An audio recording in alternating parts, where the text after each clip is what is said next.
একজন আরেকজনকে যদি ভালোবাসে শুধু আল্লাহর জন্য, কার জন্য? আল্লাহর জন্য ভালোবাসে একজন আরেকজন। আল্লাহ তাআলা রাজুলানে তাহাব্বা ফিল্লাহ, কেউ যদি কাউকে ভালোবাসে আল্লাহর জন্য, তো ময়দানে মাশরে যেদিন আর সেই ছায়া ছাড়া কোনো ছায়া থাকবে না, আল্লাহ তাআলা ভালোবাসাটাকে বাহানা বানাইবেন, উভয়কে আরশে আজিমের ছায়ার নিচে জায়গা দিবেন। আল্লাহ রাসূল সাল্লাল্লাহু আলাইহি ওয়াসাল্লাম সাহাবীকে বলতেছেন, এই সাহাবী, আমি কি তোমাকে এমন আমল শিখাবো না? আমি কি তোমাকে এমন কোন আমল শিখাবো না যে আমলটা তোমাদের একে অপরের ভেতরে ভালোবাসা বৃদ্ধি করে দিবে, তোমাদের একে অপরের ভেতরে মহব্বত বৃদ্ধি পাবে? এমন কোন আমল কি আমি তোমাকে শিখাবো না? অবশ্যই শিখাবেন আল্লাহর নবী। একজন আরেকজনের সাথে ভালোবাসা মহব্বত বৃদ্ধির আমল উনি শিখিয়েছেন। আমরা একে অপরের ভালোবাসা বাড়ানোর জন্য দরজার সামনে ফুল এখানে ফুলটা দিয়ে ভালোবাসা বাড়ানোর জন্য আল্লাহর রাসূল ভালোবাসা বৃদ্ধির আমল শিখালেন। আল্লাহর রাসূল বলেন, তোমাদের ভিতরে একে অপরের ভিতরে মহব্বত বেড়ে যাবে, এমন কোন আমল কি তোমাদেরকে শিখাবো না? লা আদুল্লুকুম, এমন কোন আমল কি তোমাদেরকে আমি দিব না, শিখিয়ে দেব না, যেটা তোমাদের আপসের মহব্বতকে বৃদ্ধি করে দিবে? সাহাবী বললেন, যে আল্লাহর নবী, শিখতে চাই। আল্লাহর নবী আমল শিখিয়ে দিলেন। কি শিখিয়ে দিলেন? সালাম দেওয়া শিখিয়ে দিলেন। বলেন, আফশুস সালাম বাইনাকুম, একে অপরের ভিতরে সালামের প্রচলন বাড়ায় দাও। সুবহানাল্লাহ। আমাদের এখন সালামের প্রচলন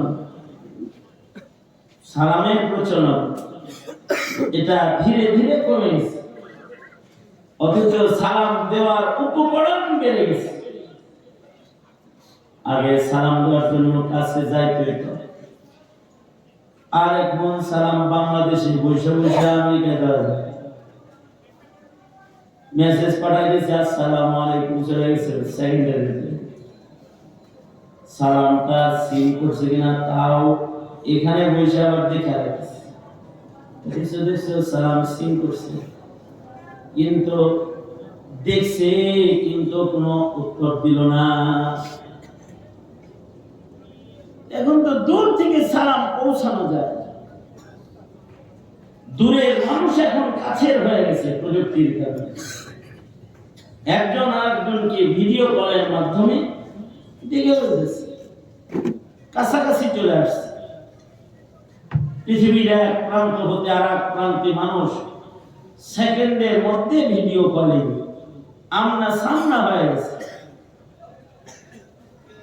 কিন্তু এই উপকরণগুলোর মাধ্যমে উচিত তো ছিল যে আমাদের ভালোবাসা বাড়বে, এটা উচিত ছিল। কিন্তু আশ্চর্য হলো,